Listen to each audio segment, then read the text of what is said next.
Assalamu alaikum students, this is Dr. Fahad Amjad and welcome to another lecture on supply chain management. The course code is MGT 561.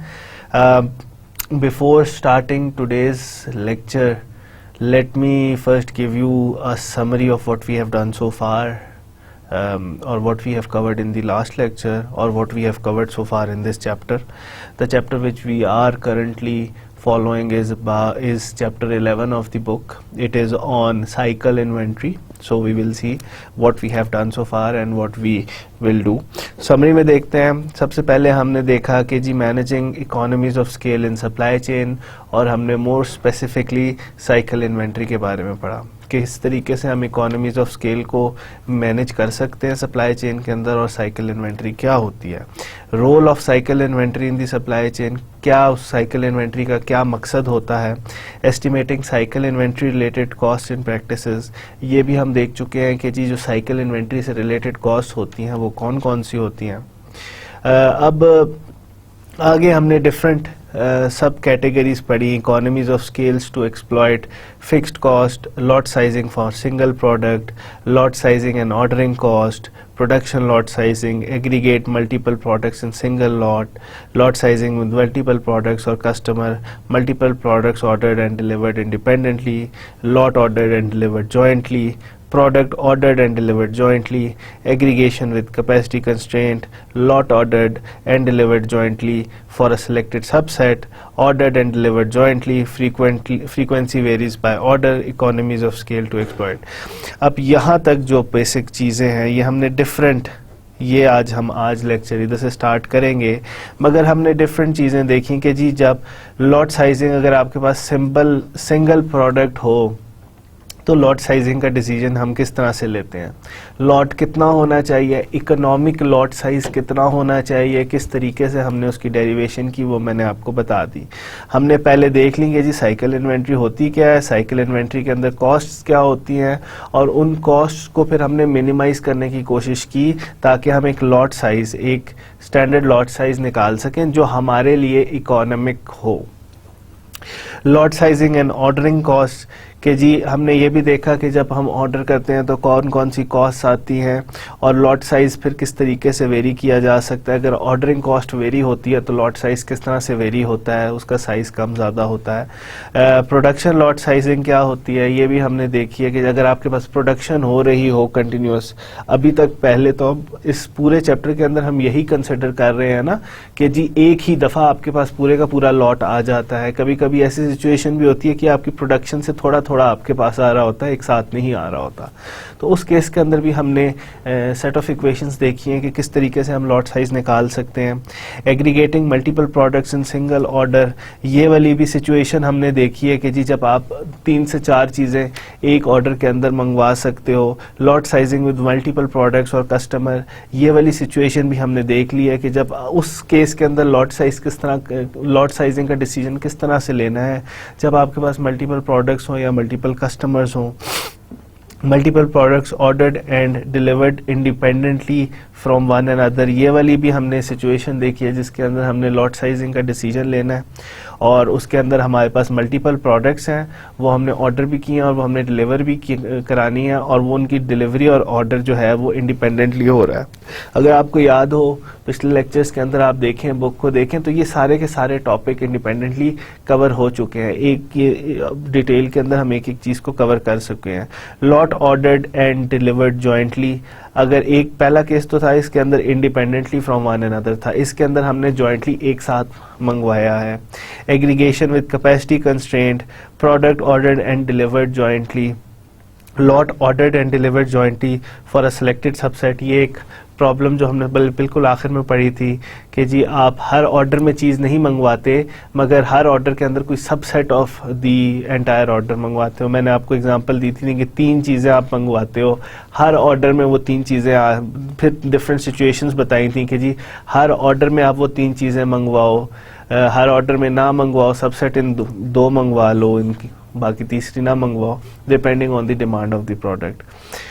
तो ये हमने सारी की सारी अब तक चैप्टर 11 जो है which is on managing economies of scale in supply chain, और मोर एम्फेसिस हमने दिया है साइकिल इन्वेंट्री का। ये सारे के सारे टॉपिक्स हम अब तक कवर कर चुके हैं चैप्टर 11 के अंदर।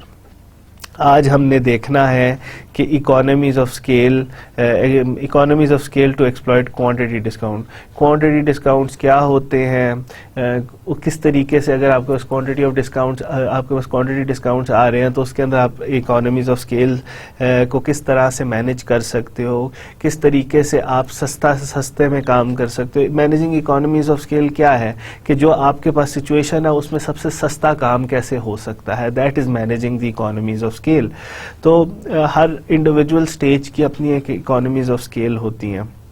तो आज हम देखते हैं कि हम क्वांटिटी डिस्काउंट्स और आगे डिफरेंट टॉपिक्स को हम पढ़ेंगे। ओवरऑल वही बात है, लर्निंग ऑब्जेक्टिव इस चैप्टर 11 है आपकी बुक का, managing economies of scale in supply chain. Emphasis is placed on cycle inventory. Learning objective इस चैप्टर के ओवरऑल क्या है, इस चैप्टर के 5 आपके पास बेसिक लर्निंग ऑब्जेक्टिव हैं। ये वो चीज़ें हैं जो आप at the end of this chapter will be able to identify and relate to। सबसे पहला क्या है, balance the appropriate cost to choose the optimum lot size and cycle inventory in supply chain. अब ये मैंने आपको डिफरेंट सिनेरियोज में हमने देख लिया कि जी अगर आप एक चीज़ मंगवाते हो, एक चीज़ या दो चीज़ें मंगवाते हो, दोनों चीज़ों को जॉइंटली मंगवाते हो, दोनों चीज़ों को एक दूसरे से इंडिपेंडेंटली मंगवाते हो, तो लॉट साइज़ के डिसीजंस किस तरह से लेने हैं। तो हमने देख लिया कि जी किस तरीके से हम डिफरेंट कॉस्ट को मैनेज कर सकते हैं और किस तरीके से हम ऑप्टिमम लॉट साइज निकाल सकते हैं। Understand the impact of quantity discount on the lot size and cycle inventory. Devise appropriate discounting scheme for supply chain. Understand the impact of trade promotion on lot size and cycle inventory, and identify managerial levers that reduce lot size and cycle inventory in the supply chain without increasing cost. तो सारे के सारा जो basic predominantly जो पहला objective था वो तो हमने कवर कर लिया। इस चैप्टर के अंदर ज़्यादातर जो डिस्कशन हुई है वो फर्स्ट लर्निंग ऑब्जेक्टिव, इसके ऊपर बहुत डिस्कशन हुई है। बाकी जो लर्निंग ऑब्जेक्टिव्स हैं इनकी थोड़ी बहुत एक्सप्लेनेशन दी हुई है, मगर उतनी डिटेल में नहीं दी हुई जितनी हम अभी तक पहले लर्निंग ऑब्जेक्टिव के लिए कर चुके हैं। ये वो आखिरी एग्जाम्पल थी, एग्जाम्पल 11.6 जो मैंने आपके साथ डिस्कस की थी। You are in this example you are ordering and delivering jointly. अब फ्रीक्वेंसी वेरी कर रही है इसके अंदर। बेसिक प्रॉब्लम क्या थी, आपके पास 3 प्रोडक्ट्स थी, 3 प्रोडक्ट्स की डिमांड जो है वो डिफरेंट है कस्टमर की तरफ से। एक की डिमांड दूसरी है, दूसरे की डिमांड D2 है, तीसरे की डिमांड D3 है। जब डिमांड डिफरेंट आ रही है कस्टमर की तरफ से तो उसके लॉट्स आपने उसकी इन्वेंट्री जो cycle inventory as a retailer रखनी है वो भी डिफरेंट होगी। तो उसके हिसाब से जब आप ऑर्डर कर रहे हो और डिलीवर कर रहे हो जॉइंटली, मगर फ्रीक्वेंसी उसके अंदर वेरी कर रही है, तो ये हमने देखी थी एग्जांपल किस तरह से हमने सॉल्व की है और उससे हमने टोटल सोल्यूशन भी निकाला था। इसके अंदर ये बात थी कि जी बेसिकली आपने इस ऑर्डर में हर बार चीज़ मंगवानी नहीं है, सब सेट आपने मंगवा लेना है। कि अगर आपके पास 3 प्रोडक्ट्स हैं, प्रोडक्ट 1, प्रोडक्ट 2, प्रोडक्ट 3, तो आप ऑर्डर के अंदर 1 और 2 मंगवा लेते हो, 3 को हर ऑर्डर के अंदर नहीं मंगवाते। तो आपके पास आ रही है, ट्रक आ रहा है, ट्रक के अंदर सिर्फ 1 और 2 प्रोडक्ट ही है, हर तीसरे ट्रक या चौथे ट्रक के अंदर आपके पास लेट्स से कि जी तीसरी प्रोडक्ट भी होती है, डिमांड कम है उसकी। तो इस तरीके से हमने डिफरेंट सिनेरियोज देख लिए हैं अब तक। आई वुड सजेस्ट कि आप बुक को जाके पढ़ो। मैं आपको जो लेक्चर के अंदर बता रहा होता हूँ it's just a tip of the iceberg. आपको एक्सप्लेनेशन और ज़्यादा सोल्यूशंस जो हैं वो बुक के अंदर मिलेंगे। तो अभी तक मैं आपको बहुत एम्फेसाइज करके बता रहा हूँ कि प्लीज़ आप बुक को भी अपने साथ साथ पढ़ते जाएं। अब हम देखते हैं कि जी हम किस तरीके से क्वांटिटी डिस्काउंट्स, जो क्वांटिटी डिस्काउंट्स पहले हम देखेंगे होते क्या हैं, और फिर हम देखेंगे किस तरह से हम उसके अंदर इकोनॉमीज ऑफ स्केल को एक्सप्लॉइट कर सकते हैं या हम किस तरीके से मैनेज कर सकते हैं economies of scale. Lot size based discounts, basically जो आपके पास क्वांटिटी डिस्काउंट्स होते हैं वो 2 तरह के होते हैं, ठीक है। आपके पास लॉट साइज बेस्ड डिस्काउंट्स होते हैं और आपके पास वॉल्यूम बेस्ड डिस्काउंट्स होते हैं। Lot size based discounts is based on the quantity ordered in a single lot. अब इसके अंदर जो डिस्काउंट होता है वो ये होती है कि जी आपने कितनी क्वांटिटी एक लॉट के अंदर आप कितनी चीज मंगवा रहे हो। Volume based discount, discount is based on the total quantity purchased over a given period, कि जी एक टाइम पीरियड के अंदर आपने कितनी क्वांटिटी परचेज किया उसके हिसाब से आपको डिस्काउंट मिल रहा होता है। Two common schemes, all unit quantity and marginal unit quantity discounts. अब आपके पास ओवरऑल जो टाइप्स ऑफ डिस्काउंट्स हैं वो दो तरह के हैं, एक लॉट साइज बेस्ड है, एक वॉल्यूम बेस्ड है। लॉट साइज बेस्ड डिस्काउंट आपको क्वांटिटी डिस्काउंट कब मिलता है? क्वांटिटी डिस्काउंट होता क्या है कि जी इतनी चीजें खरीदोगे तो आपको मैं इस प्राइस पे दूंगा चीज, ठीक है। तो ये डिस्काउंट क्वांटिटी डिस्काउंट्स होते हैं। अब दो तरह के क्वांटिटी डिस्काउंट्स होते हैं आपके पास, lot size based quantity discounts होते हैं, आपके पास वॉल्यूम बेस्ड क्वांटिटी डिस्काउंट्स होते हैं। Lot size based quantity discounts जो होते हैं वो बेसिकली आपको कहते हैं कि जितना बड़ा आप लॉट खरीदोगे, जितनी ज्यादा चीजें एक दफा में खरीदोगे, 2000 चीजें खरीदोगे तो पर यूनिट कॉस्ट तुम्हें इतने की मिलेगी, तो वो लॉट साइज बेस्ड होती है। वॉल्यूम बेस्ड ही होती है कि आपने एक खास टाइम पीरियड में मुझसे कितनी चीज खरीदी है।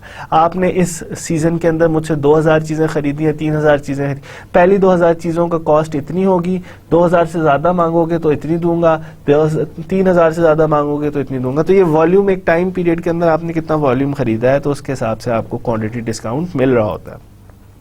अब क्वांटिटी डिस्काउंट देने की स्कीम्स क्या हैं? आपके पास दो तरीके की स्कीम्स हैं। आप या तो सारी चीजों पे ऑल यूनिट क्वांटिटी डिस्काउंट लगा दो कि मुझे 2000 चीजें खरीदोगे तो पर यूनिट प्रोडक्ट की कॉस्ट इतनी होगी, तो वो आप ये भी ऐसे भी लगा सकते हो कि आप ऑल यूनिट्स पे क्वांटिटी डिस्काउंट लगाओ, या आप मार्जिनल क्वांटिटी डिस्काउंट लगा दो, जिसे हम मल्टी ब्लॉक टैरिफ भी कहते हैं, कि जी आप पहली 1000 चीजों का इतना दोगे, अगली 1000 चीजों का इतना दोगे, अगली 1000 चीजों का इतना दोगे। तो ये वाली चीज क्या है? ये वाली कहता है जो ऑल यूनिट क्वांटिटी डिस्काउंट होते हैं उसके अंदर क्या होता है, उसके अंदर आपको जो आप जिससे चीज खरीद रहे होते हो वो आपको कह रहा होता है, या जो आपका सप्लायर होता है वो आपको कहता है कि जी अगर आप मुझसे 2000 यूनिट्स खरीदोगे तो मैं पर यूनिट 1 रुपया पर यूनिट लूंगा।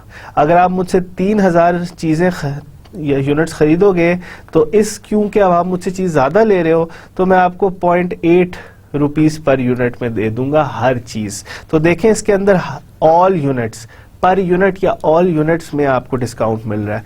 ये जो मार्जिनल क्वांटिटी यूनिट होती है ना, अब ये आप देखें इसके साथ रिलेट हो रहा है कि जी लॉट जितना बड़ा होगा उसके हिसाब से पर यूनिट कॉस्ट प्रोडक्ट की कम होना शुरू हो जाएगी।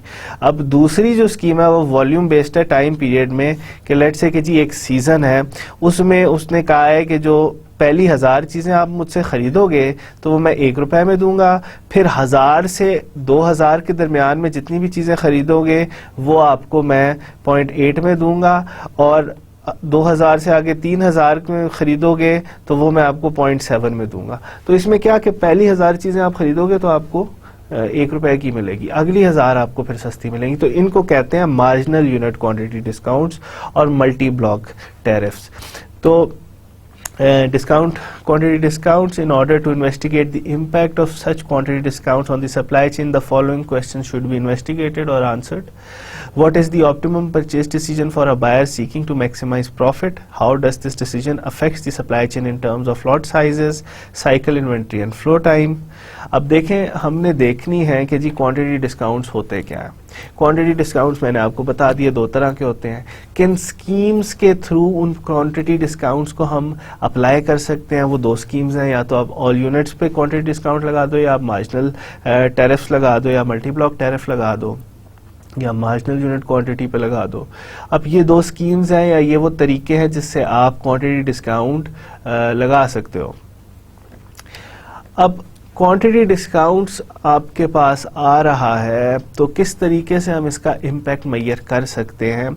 अगर हमने देखा ना cycle inventory, ordering cost, holding cost, material cost का ओवरऑल इकोनॉमीज ऑफ स्केल पे फर्क पड़ता है, लॉट के साइज पे फर्क पड़ता है। अब क्वांटिटी डिस्काउंट्स आ जाएं तो उसका क्या फर्क पड़ेगा सप्लाई चेन पे, उसका क्या फर्क पड़ेगा लॉट साइज पे, ये हमने सारी चीजें देखनी है। तो in order to investigate the impact of such quantity discounts on the supply chain, the following questions should be answered. What is the optimum purchasing decision for a buyer seeking to maximise profit. अगर आपके पास कोई buyer है और उसको ये quantity discount मिल रहा है है तो उसका परचेज डिसीजन किस तरह का होना चाहिए। How does this decision affect the supply chain in terms of lot size. अब लॉट साइज से किस तरह अफेक्ट होगा साइकिल इन्वेंटरीज और ओवरऑल फ्लो टाइम्स पे। आपको मैंने पहले अब तक इतनी डिस्कशन के अंदर बता दिया है कि जी ज़रा सी भी चेंज आपके पास थोड़ी बहुत एक स्टेज के अंदर कोई डिसीजन गलत ले लिया जाए या लॉट साइज का डिसीजन डिफरेंट हो तो सारी सप्लाई चेन के अंदर उसका अफेक्ट होता है। सप्लाई चेन के सरप्लसेस कम हो जाते हैं क्योंकि आपकी साइकिल इन्वेंट्री बढ़ जाती है, फ्लो टाइम्स बढ़ जाते हैं। तो अब हमने देखना है कि जी क्वांटिटी डिस्काउंट्स अगर आपको मिल रहे हैं या कोई आपका जो सप्लायर है आपको क्वांटिटी डिस्काउंट ऑफर कर रहा है, तो फिर अगर आपको कोई आपका सप्लायर जो क्वांटिटी डिस्काउंट ऑफर कर रहा है तो उसको अब हमने इन्वेस्टिगेट करना है कि उसका क्या फ़र्क पड़ेगा हमारी सप्लाई चेन में, हमारी सप्लाई चेन की इन्वेंट्रीज में, हमारे फ्लो टाइम्स में और हमारे लॉट साइजेस में। इसी तरीके से अगर मुझे क्वांटिटी डिस्काउंट मिल रहा है तो मैं किस तरीके से परचेज डिसीजन ले सकता हूँ to maximise the profit. Under what condition should a supplier offer quantity discount, what are the appropriate pricing schedules that a supplier seeks to maximise profit should offer. अब दूसरी बात यह है कि जी एक पर्सपेक्टिव उसके अंदर बायर का था, दूसरा इसके अंदर जो पर्सपेक्टिव है वो सप्लायर का है कि जी सप्लायर को किन कंडीशंस के अंडर विच कंडीशन हमें क्वांटिटी डिस्काउंट देना चाहिए, अप्रोप्रिएट प्राइसिंग स्केड्यूल क्या है, किस तरीके से आपका जो सप्लायर है वो अपना प्रॉफिट मैक्सिमाइज कर सकता है। We start by studying the optimum response of a retailer when faced with either of the two lot size based discount schemes offered by the manufacturer.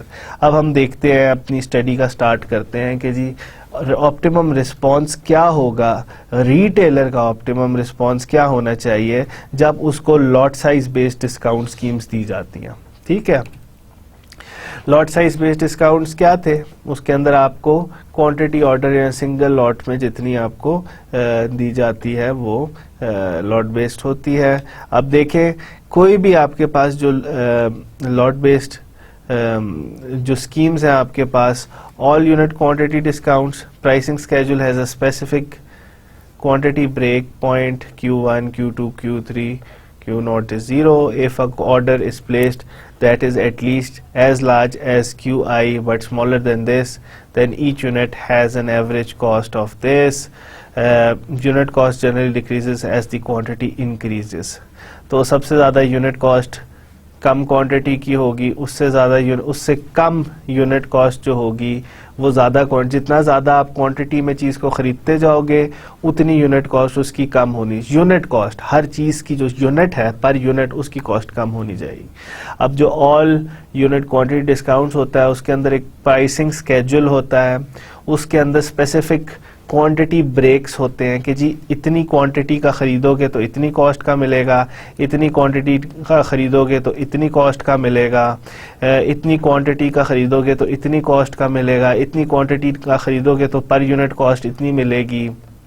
तो ये सारी की सारी इसके अंदर स्पेसिफिक ब्रेक्स दी हुई होती हैं कि जी इतनी क्वांटिटी पे इतनी कॉस्ट लगेगी। If an order is placed that is at least as large as QI but smaller than QI+1, then each unit has an average unit cost of this.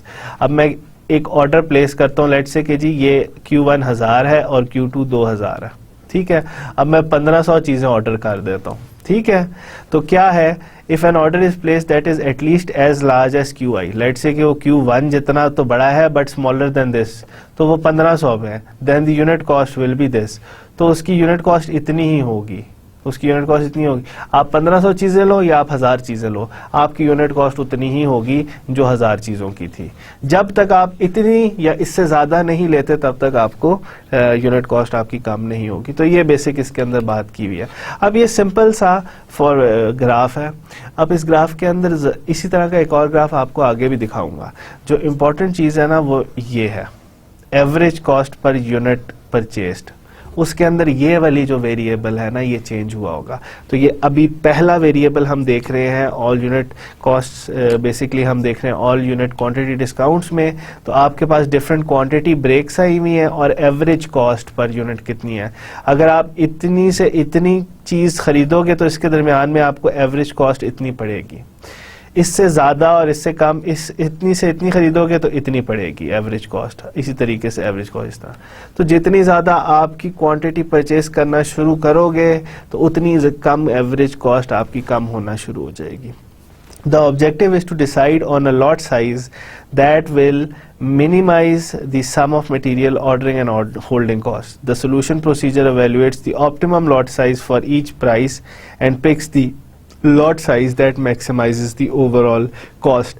अब as a retailer आपके पास हमने देखना है कि जी मेरा ऑप्टिमम रिस्पॉन्स क्या होगा। मेरा जो सप्लायर है वो मुझे एक क्वांटिटी डिस्काउंट दे रहा है कि तुम इतनी चीज़ें मुझसे ख़रीदोगे तो इतनी की यूनिट कॉस्ट होगी, इतनी चीज़ें खरीदोगे तो इतने की यूनिट कॉस्ट होगी, इतनी चीज़ें खरीद। अब ये मुझे यूनिट क्वांटिटी डिस्काउंट मिल रहा है। अब as a supplier, as a buyer, as a retailer, मैं किस तरीके से अपना लॉट साइज डिसाइड करूं कि जी मुझे क्वांटिटी डिस्काउंट भी मिल रही है, अब मैं कितना लॉट मंगवाऊं। ठीक है, ये मैंने डिसाइड करना है। और ये जो डिसीजन है ये मेरा किस पे डिपेंड करेगा, ये मेरी होल्डिंग कॉस्ट पे, मटेरियल कॉस्ट पे, और जितनी भी सारी मैंने आपसे पहले डिस्कस की है ma'am, holding, inventory, material cost, ये सारी की सारी, ऑर्डरिंग कॉस्ट, ये सारी की सारी चीज़ें प्ले करेंगी in identifying the lot size. तो प्रोसीजर क्या है इसके अंदर? बड़ा सिंपल सा प्रोसीजर है, इसके अंदर कोई मुश्किल चीज़ नहीं है। और at the end of this procedure we will do an example as well, so don't worry about it. सबसे पहले आपने evaluate the optimum lot size for each price.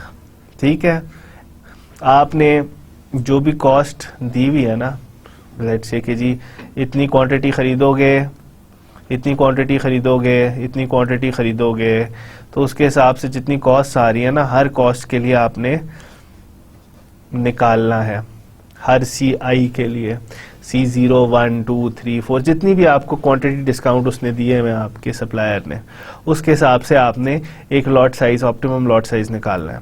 Optimum lot size निकालने के लिए सिर्फ हर ये CI की वैल्यू चेंज होगी, बाकी तो वैल्यूज़ आपको पता है, ये वैल्यू पहले मैं डिस्कस कर चुका हूँ, होल्डिंग कॉस्ट की भी वैल्यू मैं डिस्कस कर चुका हूँ।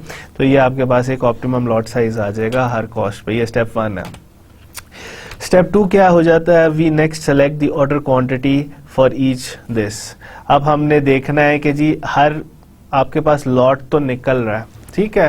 अब आपके पास जब लॉट निकल रहा है तो लॉट के डिफरेंट साइजेस होंगे, QI भी हो सकता है, I डिफरेंट, जो आपके सप्लायर ने आपको दिया हुआ है क्वांटिटीज़ के जी इतनी खरीदो या इतनी खरीदो, आपके पास डिफरेंट क्वांटिटीज़ लॉट साइज आ रहे हैं। फ्रॉम दिस इक्वेशन आपने डिफरेंट निकाल लिए लॉट साइज, ठीक है।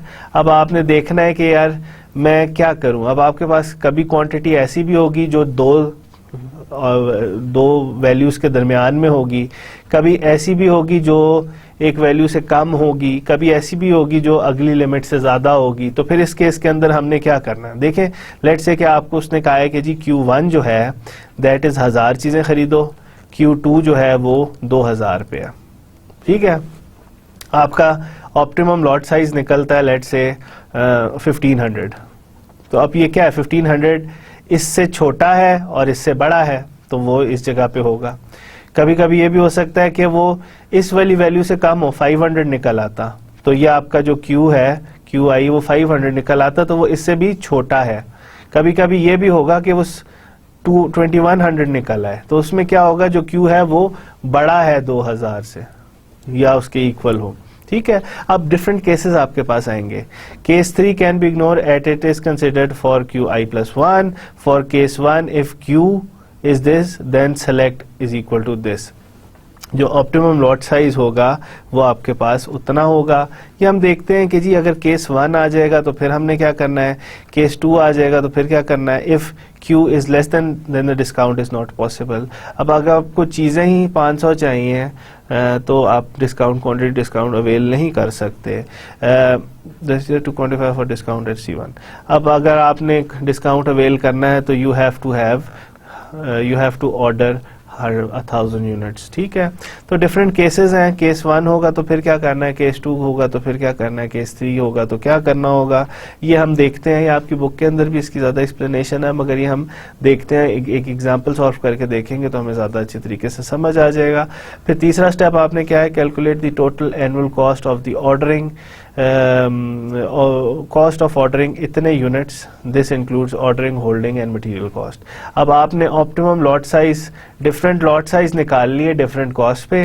डिफरेंट कॉस्ट पे फिर आपने आइडेंटिफाई करना है कि मैंने कितना लॉट ऑर्डर करना है। ये जो क्यू स्टार आई है ना, ये आपका identify optimum selected lot size है। आपके पास डिफरेंट कॉस्ट पे डिफरेंट लॉट साइजेस निकल आएंगे। Q1 क्यू आई है ना, Q1, Q2, Q3, different cost पे आपके डिफरेंट लॉट साइजेस निकल आएंगे। अब आपने डिसाइड करना है कि मैं कौन सा ऑप्टिमम लॉट साइज रखूं। वो ऑप्टिमम लॉट साइज जो है, लेट्स से कि जी वो Q2 होता है, तो जो ऑप्टिमम आपके पास लॉट साइज होगा that will be equal to Q2। अब आपने उस पे टोटल, ये जो ऑप्टिमम लॉट साइज है उस पे टोटल कॉस्ट आपने एनुअल कॉस्ट निकालनी है। वो जाहिर बात है, जो आपने ऑप्टिमम लॉट साइज आप सेलेक्ट करोगे वो उसके अंदर डालो, कॉस्ट उसके अंदर डालो, बाकी सारी चीज़ें हमने पहले से पढ़ी हुई हैं। होल्डिंग कॉस्ट है, इन्वेंट्री कॉस्ट है, मटेरियल कॉस्ट है, ऑर्डरिंग कॉस्ट है, वो सारी की सारी कॉस्ट हम डालेंगे तो हमारे पास टोटल कॉस्ट आ जाएंगी। Select with the lowest cost of total cost. अब आपने वो वाली क्यू सेलेक्ट करना है जो मिनिमम कॉस्ट हो। Let's do it with an example. Normally it will be much easier to consider it in an example. आपके पास एग्जाम्पल क्या है, drugs online is an online retailer of prescription drugs and health supplements. Vitamins represent a significant percentage of its sales. Demand for vitamin is about 10,000 bottles per month. Drugs online DO incurs a fixed order placement, transportation and receiving cost of $100 each time an order is placed for vitamins with the manufacturer. अब जो company है जब भी manufacturer की तरफ order देती है तो उसको एक फिक्स्ड ऑर्डरिंग कॉस्ट पड़ती है, ट्रांसपोर्टेशन कॉस्ट पड़ती है और रिसीविंग कॉस्ट पड़ती है, जो अबाउट $100 के बराबर है each time. DO incurs a holding cost of about 20%. जितनी भी चीज़ें वो इन्वेंट्री के अंदर रखती है तो 20% कॉस्ट ऑफ द प्रोडक्ट उसको होल्डिंग कॉस्ट में पड़ जाती है। Manufacturer uses the following all unit discount pricing scheme. अब जो मैन्युफैक्चरर है वो all unit discount pricing scheme दे रहा है। evaluate the number of bottles that DO manager should order in each lot. अब उनके पास ये जो है ना ऑर्डर क्वांटिटी या क्वांटिटी डिस्काउंट्स, ये आपका मैन्युफैक्चरर दे रहा है, आपकी जो रिटेलर है या जो ड्रग्स ऑनलाइन की कंपनी है, ठीक है। मैन्युफैक्चरर कहता है DO को कि अगर आप मुझसे 0 से लेके 4,999 चीज़ें लोगे, ठीक है, इट डजंट रियली मैटर, आप मुझे 2000 का ऑर्डर दोगे तो वो भी इस साइकिल, इस जो इंटरवल है उसके अंदर आ रहा है, 0 to 4,000 या 5,000, ऑलमोस्ट 5,000, तो आपको पर यूनिट कॉस्ट $3 की पड़ेगी। अगर आप मुझसे 5,000 या 5,000 और 10,000 के दरमियान में कोई चीज़ लेते हो, या 5,000 से 9,999 के दरमियान में कोई चीज़ ले रहे होते हो, या इन दोनों पे कोई चीज़ 5,000 लेते हो या 9,999 लेते हो, या इन दोनों के दरमियान में कोई क्वांटिटी लेते हो, तो फिर आपको मैं इतने की पर यूनिट कॉस्ट दूंगा। अगर आप मुझसे 10,000 चीज़ें लेते हो या उससे ज़्यादा लेते हो तो मैं आपको पर यूनिट कॉस्ट इतने की दूंगा, ठीक है। तो आप इसके अंदर कितनी पहला स्टेप क्या था इसके अंदर सबसे पहला स्टेप था evaluate the optimal lot size for each cost. अब देखिए मैंने आपको बताया था ना कि जी ये जो होता है प्राइसिंग स्केड्यूल के अंदर क्वांटिटी ब्रेक्स मिलती हैं, Q1 इतनी होगी, Q2, QR, तो यही इस प्रॉब्लम के अंदर है। Q0 क्या है, 0, ठीक है, ये पहली क्वांटिटी ब्रेक है। Q1 जो है वो 5,000 है, Q2 क्या है वो 10,000 है। तो ये वो क्वांटिटी ब्रेक्स हैं जिस पे आपकी प्राइसिंग स्कीम सेट हुई हुई होती है। C0 क्या होगी, C0 आपके पास 3 है, C1 आपके पास क्या होगी, वो आपके पास 2.96, C2 जो है वो आपके पास 2.92 होगी, ठीक है। डिमांड आपकी प्रोडक्ट की, ये वही प्रोडक्ट की चल रही है प्रॉब्लम के अंदर। साल की डिमांड कितनी है, 120,000। क्यों, क्योंकि 10,000 तो आपकी पर मंथ की डिमांड है ना, तो जब आप इसको मल्टीप्लाई बाय 12 कर लोगे तो ये आपके पास 120,000 बॉटल्स पर ईयर की डिमांड आ रही है। आपके पास वही एस, एक लॉट को ऑर्डर करना, रिसीव करना, जो ऑर्डरिंग कॉस्ट, रिसीविंग कॉस्ट जो है, ट्रांसपोर्टेशन कॉस्ट, वो सारी की सारी मिला के एक दफ़ा ऑर्डर करने पे उन्हें $100 देने पड़ते हैं। होल्डिंग कॉस्ट कितनी है कि 20% ऑफ द प्रोडक्ट जो है वो उस पर आती है। तो स्टेप 1 हमने कैलकुलेट करना है कि जी क्या क्या क्वांटिटीज़ हैं, हर कॉस्ट पे C0, C1 एंड C2 पे हमारे पास कौन कौन सी हैं, ये दी हुई है ना कॉस्ट, उस पे हमने क्वांटिटीज़ निकालनी है। ये पहला स्टेप था। अगर आपको याद हो, step 1 is evaluate the optimum lot size for each price CI from this as follows. तो अब हम Q0 निकालते हैं। इसके अंदर CI के अंदर हम इस वैल्यू जो है वो क्या डाल लेंगे, वो हम 3 डाल लेंगे। इसके अंदर हम क्या डालेंगे, इसके अंदर हम वैल्यू डाल लेंगे 2.96। इसके अंदर जो हम वैल्यू डालेंगे वो 2.92 है, आई थिंक, जी हाँ, ये डालेंगे। ये वैल्यूज़ हमारे पास दी हुई हैं, ये वही 0.2 ही रहेगी, ये भी 0.2 ही रहेगी, ये भी 0.2 रहेगी। डी वैल्यू क्या है, डिमांड इज़ अबाउट 12,000, तो डी इसके अंदर 120,000 इसके अंदर रहेगी, इसके अंदर भी 120,000, इसके अंदर भी 120,000 डिमांड आपके पास आ रही है। एस क्या है, वो 100 ही रहेगी इसके अंदर भी 100 रहेगी, और इसके अंदर भी 100 रहेगी। तब आपके पास डिफरेंट जो कॉस्ट्स हैं उस पर आपके पास डिफरेंट लॉट्स आ रहे हैं। एक लॉट आ रहा है आपके पास 6,324 चीज़ों का, एक लॉट आ रहा है 6,367 चीज़ों का, एक लॉट आ रहा है 6,410 यूनिट का। ठीक है, अब हमने देखना है कि जी ऑप्टिमम लॉट साइज इनमें से कौन सा हो सकता है। स्टेप 2 पे जाके अगर हम देखें, स्टेप 2 पे वो कहता है कि जी अगर आपके पास क्वांटिटी फॉर केस 3 जब आपके पास क्वांटिटी 10,000 से ज़्यादा हो या उसके पास ज़्यादा हो तो ignore this for case 1 if the quantity if QI is between this and then select this as equal to QI। अब आपके पास जो क्वांटिटी है ये है, पहला केस है, अगर वो दोनों के दरमियान में आ रही है तो फिर हमने क्या करना है, अगर वो उससे कम आ रही है तो फिर डिस्काउंट इज़ नॉट पॉसिबल, अगर वो ज़्यादा आ रही है तो फिर आपको डिस्काउंट वैसे ही मिल जाएगा सारे का सारा। तो अब इसके अंदर लेट्स से कि जी Q0 जो है वो that is about this 6,224, Q1 is about 6,367 और Q2 जो है, अब ज़ाहिरी बात है आपके पास जो डिस्काउंट था वो किस तरह से डिस्काउंट था कि जी 0 से 4,999 तक का लोगे तो आपको इतने की मिलेगी चीज़। ठीक है, 5,000 से 9,900 के दरमियान में लोगे तो आपको इतने की मिलेंगी। अब आपके पास दो वैल्यू 6,324 और 6,367 और 6,410। अब ये सारी की सारी वैल्यूज इस रेंज के दरमियान में ही आ रही हैं। ठीक है, तो अब हम लेट से कहते हैं कि जी पहला जो हमारे पास ऑप्टिमम ऑर्डर होगा वो हम ले लेते हैं। लेट से कि जी पहला जो लॉट है वो दैट इज अबाउट 6,367। क्यों, इन दोनों में से हमने एक ये वाला ले लिया, और दूसरा जो हमारे पास ऑप्टिमम लॉट के जी क्योंकि हम अवेल करना चाहते हैं तो हम उसके अंदर देख लेते हैं 10,000 का अगर हम लॉट लें तो क्या फ़र्क पड़ेगा हमारे पास। अगर हम 6,367 लेते हैं तो टोटल कॉस्ट हमारी कितनी होगी, वो हमने इसके अंदर 6,367 रखा। ये वैल्यू इसकी भी हमने यही रखी 6,367।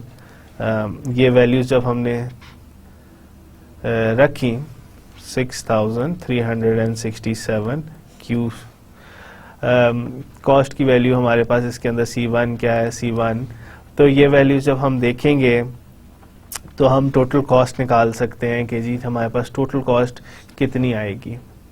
इसी तरीके से जब हम क्वांटिटी को लेट से कि 1000 बॉटल्स हम ऑर्डर करते हैं तो उससे भी हमें टोटल कॉस्ट निकालनी पड़ेगी कितनी आएगी। तो फिर हमने अब टोटल कॉस्ट का करना है केस के अंदर। अब अगर हम 6367 ऑर्डर करते हैं तो हमारे पास टोटल कॉस्ट जो होगी, ordering cost, inventory holding cost and material cost, वो इतने की पड़ेगी। अगर हम 1000 चीज़ें ऑर्डर करते हैं, 10,000 चीज़ें ऑर्डर करते हैं तो हमारी ऑर्डरिंग कॉस्ट कम आ रही है।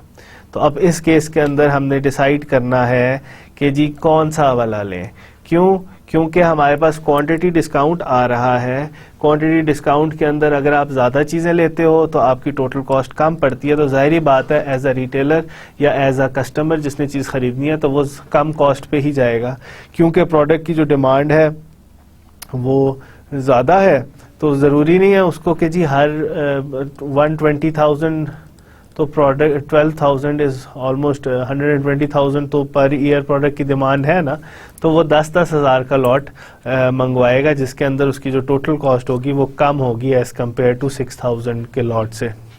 तो इस तरीके से हम इसको कैलकुलेट कर सकते हैं कि जी आपके पास quantity discounts different quantity discounts दिए हुए होंगे, डिफरेंट कॉस्ट होगी, उस पे आपने हर क्वांटिटी डिस्काउंट पे आपने ऑप्टिमम डिस्काउंट आपने ऑप्टिमम वो निकालना है lot size. Optimum lot size पे फिर जाके आप टोटल कॉस्ट निकाल लो हर लॉट साइज का। सबसे सिंपल तरीका ये है कि अगर मैं इतने का लॉट मंगवाता हूँ तो मेरी टोटल कॉस्ट कितनी होगी, अगर मैं इतने का लॉट मंगवाता हूँ मेरी टोटल कॉस्ट कितनी होगी, अगर मैं इतने का लॉट मंगवाता हूँ मेरी टोटल कॉस्ट कितनी होगी, और अगर मैं 10,000 का मंगवाता हूँ तो मेरी टोटल कॉस्ट कितनी होगी। तो इसके हिसाब से आप कैलकुलेट कर सकते हो।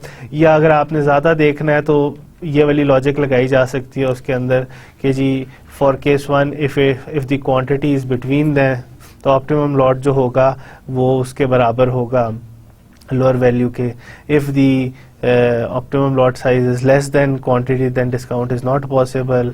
अगर ऑप्टिमम लॉट साइज इसके बराबर होगा टू क्वालिफाइड फॉर डिस्काउंट तो दिस। तो डिफरेंट वैल्यूज़ पे आप इसको कैलकुलेट कर सकते हैं टोटल कॉस्ट को, और फिर आप उससे एक डिसीजन ले सकते हैं। अब हमारे पास जो दूसरी सिचुएशन आ रही है कि जी marginal unit quantity discount. Pricing schedule with all quantity discount encourages retailer to order a larger lot to take advantage of price discounts. This affects the inventory flow time and average inventory.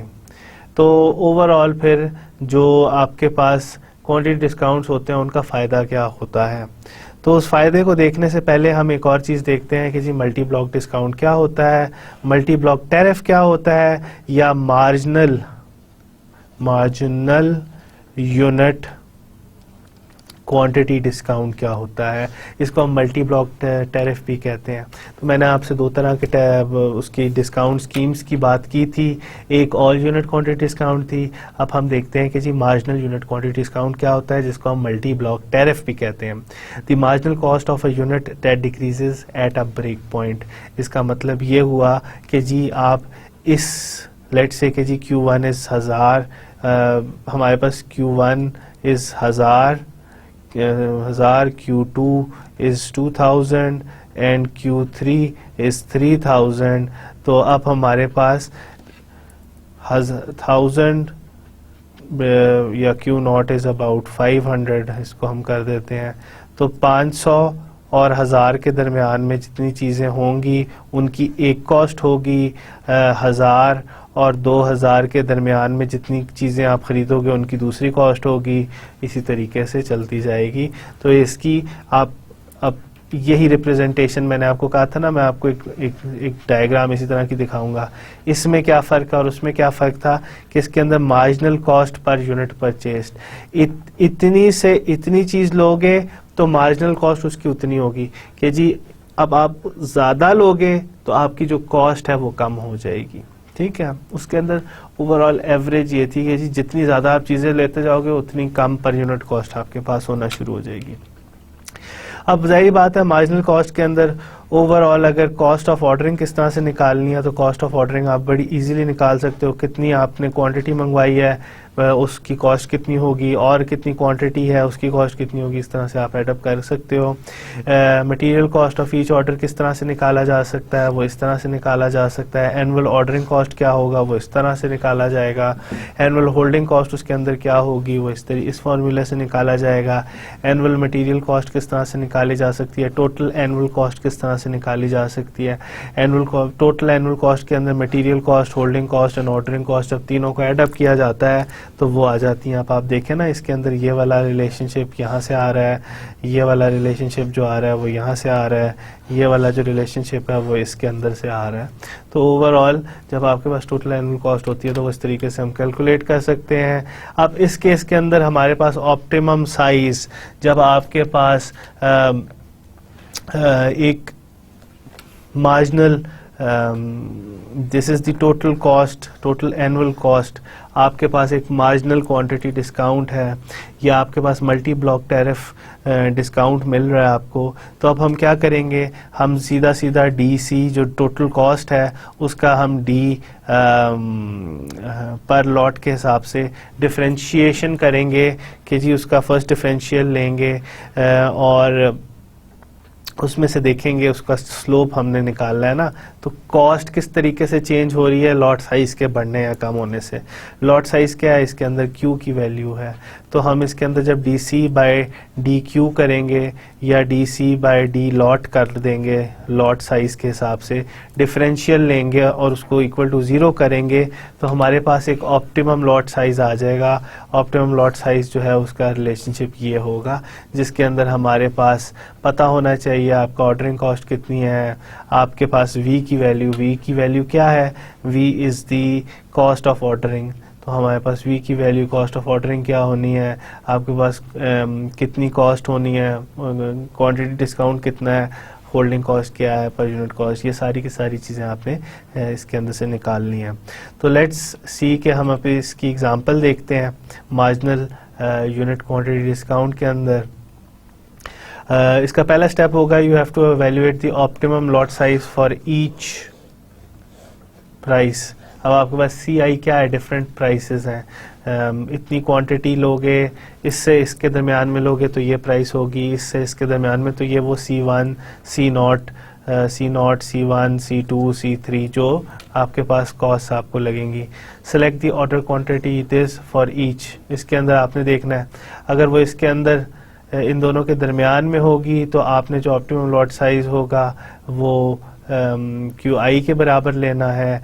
अगर वो जो lot है वो कम हो तो फिर आपने जो ऑप्टिमम लॉट साइज लेना है वो QI के बराबर लेना है कि जी अगर वो आपका ऑप्टिमम लॉट साइज से निकल रहा है 500 और आपके पास 1000 से शुरू हो रहा है तो फिर आपने ऑप्टिमम लॉट साइज 1000 का ले लेना है। अगर वो उससे ज़्यादा होगा तो आपने फिर उसको इक्वल कर देना है कि अगर वो ऑप्टिमम लॉट साइज से ज़्यादा मिल रहा है, लेट्स से कि जी आपको जो मैक्सिमम अलाउ किया हुआ है कि 10,000 चीज़ें आप ले सकते हो, इससे ज़्यादा उसने आपको क्वांटिटी डिस्काउंट दिया हुआ ही नहीं है और आपकी डिमांड आ रही है 11,000 की, तो फिर आप क्या करोगे, ऑप्टिमम लॉट साइज को फिर आप 10,000 पे सेट कर दोगे। Calculate the total annual cost for ordering different lot sizes. Select total ordering cost, किस तरह से, वही फॉर्मूला जो मैंने आपको पहले बता दिया, ये टोटल ऑर्डरिंग कॉस्ट का है। अब उसके अंदर Q की जगह जहाँ लॉट साइज है उसके अंदर जो आपने लॉट साइज सेलेक्ट किया वो QI सेलेक्टेड जो स्टार है वो वैल्यू डाल देंगे।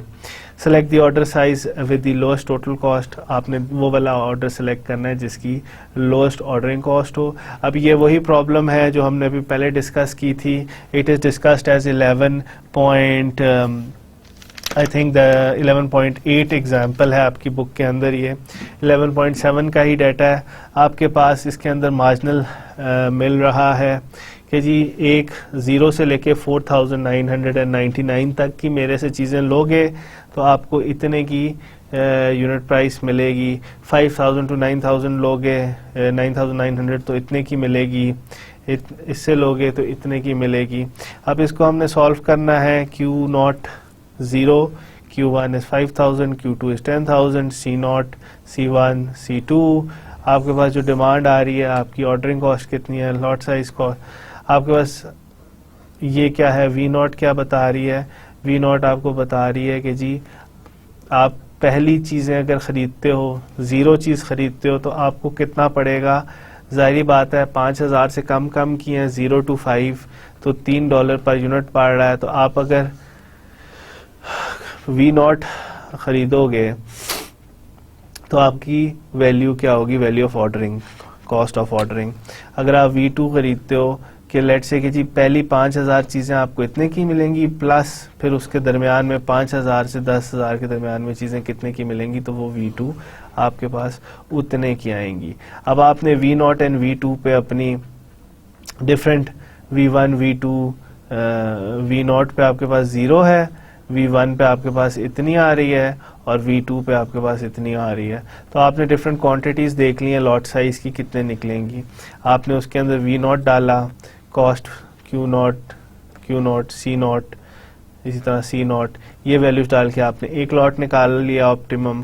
जब आपने V1 की वैल्यू Q1 और C1 की वैल्यू डाली तो आपके पास एक और ऑप्टिमम लॉट आया, V2 Q2 C2, तो आपके पास एक और लॉट साइज आ गया। अब आपके पास स्टेप 1 क्या है कि जी अगर आपके पास Q0 क्या आ रहा है? 6324। अब आपके पास जो आ रहा है Q1 इट इज़ 5000 बॉटल्स, और आपके पास जो Q0 आ रहा है वो 6200 which is greater than this. तो फिर अब हम इसके अंदर क्या करें? इसके अंदर जब ये इससे बड़ा हो, which is greater than this, तो आपने उसको सेलेक्ट कर लेना उससे अगले वाले पे। तो अब हम इस पे क्या करेंगे? इसके अंदर बड़ा है तो हम इसको सिलेक्ट कर लेते हैं। Q0 जो है हमारे पास 6000 आ जाएगा, Q1 जो है वो आपके पास 10,000 आ जाएगा, और Q2 जो है दैट इज़ अबाउट 16,000। अब आपने इन तीनों कॉस्ट पे डिफरेंट वैल्यूज़ देखनी है। आपके पास एक 6000 आई है तो 6000 पे हमने Q0 इतनी रख ली। अब दूसरी वैल्यू आपके पास 11 आ रही है तो हमने उसको 10,000 पे कर लिया। तीसरी जो आपके पास आ रही है दैट इज़ अबाउट 16,000, तो हमने उसको 16,000 पे ही रखा। टोटल कॉस्ट आप निकालोगे इस पे, टोटल कॉस्ट एट 6,324 पे निकालोगे। फिर आप टोटल कॉस्ट निकालोगे एट 10,000, ठीक है। फिर आप टोटल कॉस्ट निकालोगे एट 16,961। तो डिफरेंट वैल्यूज जब आप इस पे निकाल के देखोगे तो आपके पास टोटल कॉस्ट आएंगी। अब इसके अंदर सबसे सस्ता वाला टोटल कॉस्ट किसकी है? सबसे कम टोटल कॉस्ट आपके पास इतनी है, विच इज़ अबाउट 16,961। तो आपके पास जो मैक्सिमम जो लॉट साइज है, सबसे सस्ता लॉट साइज जो आपको पड़ेगा इन टर्म्स ऑफ ओवरऑल कॉस्ट में, वो 16,961 का पड़ेगा। अब जो क्वांटिटी डिस्काउंट्स होते हैं उनको हम यूज़ क्यों करते हैं, क्या फ़ायदा है इनका? अभी तक तो हम देख रहे हैं कि जी क्वांटिटी डिस्काउंट्स जो आप देते हो वो रिटेलर अपने कस्टमर को या सप्लायर अपने कस्टमर को एक क्वांटिटी डिस्काउंट देता है। क्वांटिटी डिस्काउंट का ओवरऑल फ़ायदा होता है, नुकसान होता है। लेट्स सी के जी quantity discounts can increase the supply chain surplus for the following 2 reasons: improve coordination to increase total supply chain profits, extraction of surplus through price discrimination. अब क्वांटिटी डिस्काउंट से हमारे पास जो सरप्लस होता है उसको extract कर सकते हैं जब हम डिफरेंट प्राइसेस ऑफर करते हैं। लेट्स सी एन एग्जांपल, किस तरीके से हम अपने जो क्वांटिटी डिस्काउंट्स हैं उनको हम देखते हैं कि जी किस तरीके से हमें वो फ़ायदा पहुंचा सकते हैं। आपके पास वही एग्जांपल है, प्रॉब्लम सेट वही है कि जी आपकी एक प्रोडक्ट है, उसकी डिमांड इतनी है, उसकी ऑर्डरिंग कॉस्ट इतनी है, होल्डिंग कॉस्ट उसकी ये है, प्राइस उसकी इतनी है। SM is the different, this is the example, this fixed order cost of 200 in production, the manufacturer incurs a fixed cost of 2,050 and the holding cost of about 20%. What is the annual and holding cost incurred by a manufacturer as the result of DO ordering policy? तो आपके पास वही problem है, this is the problem 11.9। अब हम देखते हैं कि जी overall manufacturing point of view से और जो आपका कस्टमर पॉइंट ऑफ व्यू है उसमें से हम देखते हैं कि जी क्या फ़र्क हमारे पड़ता है कि जी मैन्युफैक्चरर की एक कॉस्ट है, cost of holding a product है, इसी तरह से कस्टमर की एक cost of holding a product है। तो क्वांटिटी डिस्काउंट से हमारे पास ओवरऑल कोई फ़ायदा हो रहा है सप्लाई चेन के अंदर कि नहीं। आपकी एक प्रोडक्ट है, उसकी डिमांड इतनी है, आपका जो रिटेलर है जब भी ऑर्डर करता है, लेट्स से कि रिटेलर इधर है और मैन्युफैक्चरर इधर है, तो जब भी रिटेलर ऑर्डर करता है मैन्युफैक्चरर को तो उसको $100 पर ऑर्डर देना पड़ता है। रिटेलर में अगर कोई इन्वेंट्री होल्ड की जाएगी तो वो 2% ऑफ द प्रोडक्ट कॉस्ट होगी। इसी तरह से कॉस्ट टू द रिटेलर कितनी की पड़ रही है कि जो मैन्युफैक्चरर है वो $3 की प्रोडक्ट दे रहा है। अगर मैन्युफैक्चरर जो है मैन्युफैक्चरर को इतनी कॉस्ट पड़ती है ओवरऑल अपनी प्रोडक्ट की, क्योंकि मैन्युफैक्चरर भी तो अपने कोई चीज़ प्रोडक्ट जो रॉ मटेरियल है वो अपने बैक एंड से मंगवा रहा है, तो जब भी वो एक लॉट बनाता है तो उसको $250 की पड़ती है कॉस्ट, इन ऑर्डरिंग कॉस्ट। उसको होल्डिंग कॉस्ट मैन्युफैक्चरर पे जो होल्डिंग कॉस्ट है वो भी उसको 2% पड़ रही है मटेरियल की, और मैन्युफैक्चरर को जो कॉस्ट प्रोडक्ट की पड़ रही है दैट इज़ $2। तो मैन्युफैक्चरर को जो प्रोडक्ट है वो $2 में पड़ रही है, वो जो रिटेलर है उसको वो $3 में पड़ रही है। आपके पास ओवरऑल कस्टमर की साइड से जो डिमांड है that is about $120,000 bottles per year. तो लेट्स सी कि जी अब हमारे पास ऑप्टिमम लॉट साइज रिटेलर के पास क्या होगा। आपके पास डिमांड इतनी है, ऑर्डरिंग कॉस्ट रिटेलर की इतनी है, होल्डिंग कॉस्ट इतनी है और आपको कॉस्ट ऑफ द प्रोडक्ट इतनी पड़ रही है, तो रिटेलर के लिए जो ऑप्टिमम लॉट साइज ये है इतना होगा। एनुअल कॉस्ट रिटेलर को कितनी पड़ेगी, क्योंकि आपके पास जो है 6,324 का लॉट आपका रिटेलर मंगवाएगा अपने मैन्युफैक्चरर से। डिमांड उसकी आपको पता है, जो आपके पास रिटेलर को ऑर्डरिंग कॉस्ट पड़ रही है, इसी तरह से जो ओवरऑल उसकी ये, तो टोटल एनुअल कॉस्ट इसके अंदर होल्डिंग कॉस्ट और वो मिला के आपके पास इतनी पड़ रही है। ठीक है, annual cost of manufacturer for manufacturer कितनी पड़ रही है। मैन्युफैक्चरर की अपनी ऑर्डरिंग कॉस्ट है, अपना एक लॉट होगा, अगर इतना ही लॉट वो मंगवाता है, मैन्युफैक्चरर अपनी एक कॉस्ट दे रहा है तो उसको प्राइस इतनी पड़ रही है। Annual supply chain cost manufacturer plus retailer, ये आपकी जो है डीओ, ये इसको हम रिटेलर भी कह रहे हैं, रिटेलर मैन्युफैक्चरर की जो कॉस्ट है वो इतनी पड़ रही है, तो एनुअल कॉस्ट कितनी होगी, दिस प्लस दिस। तो ये जो कॉस्ट है इसको हम ऐड करेंगे, तो इस 2 स्टेजेस के अंदर हमारे पास जो कॉस्ट पड़ रही है इतनी पड़ रही है। अच्छा, अब हम देखते हैं कि जी अभी तक पिछली स्लाइड के अंदर हमने क्या किया था, हमने देखा था कि जी अगर आपका जो रिटेलर है उसका ऑप्टिमम ऑर्डरिंग लॉट कितना है, ऑप्टिमम ऑर्डरिंग लॉट से फिर हमने उसकी एनुअल कॉस्ट निकाली और वो इतनी थी। फिर हमने, क्योंकि आपका रिटेलर आपके मैन्युफैक्चरर को एक लॉट की डिमांड करेगा, तो अगर आपका मैन्युफैक्चरर वही लॉट ऑर्डर करता है तो उसकी कॉस्ट कितनी होगी, तो उससे हमारे पास क्या पता चला, हमारे पास एक एनुअल सप्लाई चेन कॉस्ट आ गई जिसके अंदर हमारे पास मैन्युफैक्चरिंग की कॉस्ट और रिटेलर की जो कॉस्ट है 2 स्टेज कॉस्ट आ गई विच इज़ 9,804। तो अब हमारे पास क्या सिचुएशन आ रही है, हमारे पास एक मैन्युफैक्चरर है और एक आपके पास रिटेलर है। रिटेलर के पास कस्टमर आता है एक डिमांड के साथ which is about 120,000 products per year. ठीक है, अब रिटेलर के लिए ऑप्टिमम लॉट साइज क्या है, रिटेलर के लिए ऑप्टिमम लॉट साइज जो है दैट इज अबाउट 6,324 प्रोडक्ट्स का वो एक लॉट मंगवाए मैन्युफैक्चरर से। तो रिटेलर मैन्युफैक्चरर को ऑर्डर करता है कि मुझे 6,324 चीज़ों का एक लॉट चाहिए।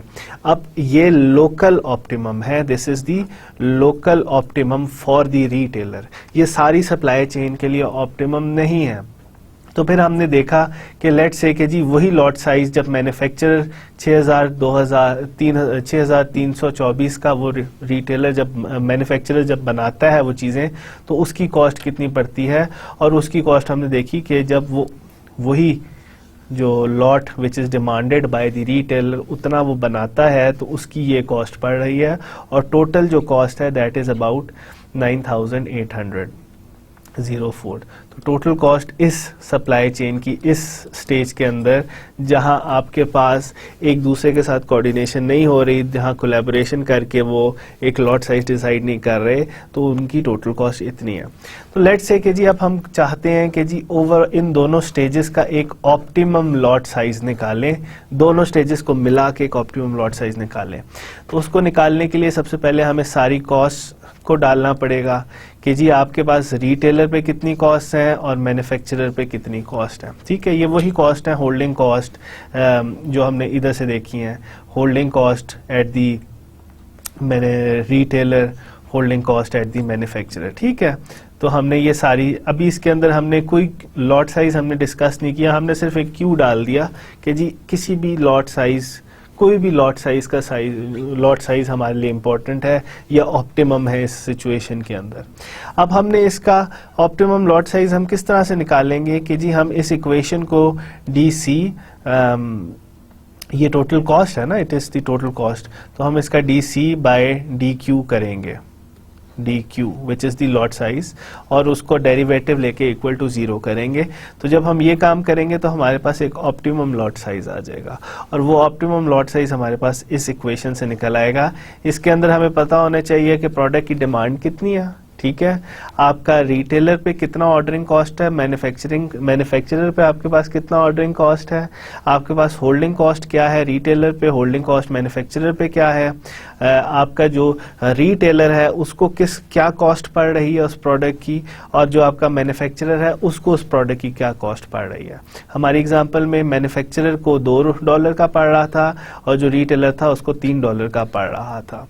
क्या मैन्युफैक्चरर आपका जो रिटेलर को बेच रहा है वो $3 में बेच रहा है, और मैन्युफैक्चरर को खुद वो चीज $2 की पड़ रही है। ठीक है, तो हमारे पास अगर ऑप्टिमम लॉट साइज हमने निकालना है सिचुएशन में तो हम इस तरीके से निकाल सकते हैं, और इसके अंदर हमारे पास ऑप्टिमम जो आता है lot size that is about 9165 का आता है। ठीक है, इन दोनों स्टेजेस को अब हम यही optimum lot size which is 9165 इस इक्वेशन के अंदर डालें तो हमारे पास annual cost at the retailer आ जाएगी विच इज अबाउट दिस, और एनुअल कॉस्ट इसी को जब हम डालेंगे 9165 को तो हमारे पास एनुअल कॉस्ट आ जाएगी एट द मैन्युफैक्चरर। ठीक है, तो ये हमारे पास अराउंड 5106 आ रही है। जब आप इन दोनों को ऐड करोगे तो आपके पास आ जाएगा $9165। अब इसके अंदर कोई फर्क आया? पहले हमारे पास क्या आया था 9804। जब रिटेलर अपना लोकल ऑप्टिमम करके एक लॉट साइज बनाता था और डिमांड कर लेता था कि जी मुझे इतने लॉट की चीजें चाहिए, क्यों? क्योंकि वो उसके लिए ऑप्टिमल था, उसके लिए सबसे सस्ता था। मगर जरूरी नहीं है कि जी अगर कोई चीज ऑप्टिमम आ रही है तो वो ग्लोबली भी ऑप्टिमम हो। अब मैंने आपको एक सिंपल एग्जांपल से दिखा दिया कि जब रिटेलर और मैन्युफैक्चरर दोनों की कॉस्ट को कंसिडर किया जाए तो ये जो लॉट साइज है इट इज मच मोर, इसकी जो टोटल कॉस्ट है वो सबसे ज़्यादा कम है as compare to the previous one. तो जब आप ये इतने का लॉट मंगवाता है, जब रिटेलर अपना ऑर्डर करता है 9165 का, तो इन दोनों को वो सस्ता पड़ता है, ओवरऑल सस्ता पड़ता है। ठीक है, तो अब इस केस के अंदर हमने देख लिया कि जी जब क्वांटिटी डिस्काउंट्स होते हैं तो क्वांटिटी डिस्काउंट्स के अंदर लोकल जब आप डिसीजन लेते हो तो उससे पूरी सप्लाई चेन का फायदा होना जरूरी नहीं है। हमें ऐसे डिसीजन या ऐसे इंसेंटिव्स देने पड़ते हैं पूरी सप्लाई चेन में कि जी ओवरऑल जो सप्लाई चेन के सरप्लसेस हैं या जो उसके फायदे हैं वो ज़्यादा बढ़ जाएं। तो designing a suitable quantity discount that gets DO to order a lot of this when its aim to minimize only its own cost. अब आपको मैन्युफैक्चरर जो है उसको रिटेलर को देना पड़ेगा, इस केस के अंदर रिटेलर DO है, रिटेलर को ऐसा डिस्काउंट, क्वांटिटी डिस्काउंट देना पड़ेगा जिससे वो इतना ऑर्डर करे, वो 6000 ना ऑर्डर करे, वो इतना ऑर्डर करे. Manufacturer need to offer incentive of at least $264 per year to D O in terms of decreasing material cost if D O orders a lot of इतने. अब ये इसके अंदर बताया हुआ है कि जी आपको इस एग्जांपल के अंदर कि कितना मैन्युफैक्चरर को रिटेलर को देना पड़ेगा incentive. Appropriate quantity discount is this if D O orders a lot smaller than this and this for order. तो ये आप जब जाके अपनी बुक को पढ़ोगे तो आपकी सारी एक्सप्लेनेशन मिल जाएगी. मगर इसका बेसिक आइडिया जो इस प्रेजेंटेशन इन लास्ट 2 प्रेजेंटेशंस का फ़ायदा क्या था कि जी डिस्काउंट, क्वांटिटी डिस्काउंट्स का फ़ायदा क्या. डिस्काउंट्स का फ़ायदा आपको अभी पता चल गया कि जी अगर हम क्वांटिटी डिस्काउंट आपके पास आ रहा है, आपके पास एग्जिस्ट करता है, तो क्वांटिटी डिस्काउंट दे के देखें. अब 2 सिचुएशन थी. एक सिचुएशन के अंदर रिटेलर अपनी मर्जी से ऑर्डर कर रहा था, दूसरी सिचुएशन के अंदर रिटेलर और मैन्युफैक्चरर एक दूसरे के साथ कोलैबोरेट करके ऑर्डर कर रहे हैं. तो अब क्वांटिटी डिस्काउंट मैन्युफैक्चरर देगा रिटेलर को, तो तब ही वो जो रिटेलर है वो 9000 का लॉट मंगवाएगा, वरना तो वो अपनी मर्जी करेगा और लोकल ऑप्टिमम निकालेगा. इसके साथ आज का लेक्चर हमारा ख़त्म होता है. ओवरऑल समरी में हमने यही देखा है कि जी ओवरऑल किस तरह के क्वांटिटी डिस्काउंट्स हमारे पास मौजूद हैं प्रैक्टिकल सिचुएशन के अंदर, और हमने उनके किस तरीके से कैलकुलेट करके ऑप्टिमम आंसर्स निकालने हैं, ऑप्टिमम लॉट साइज निकालने हैं.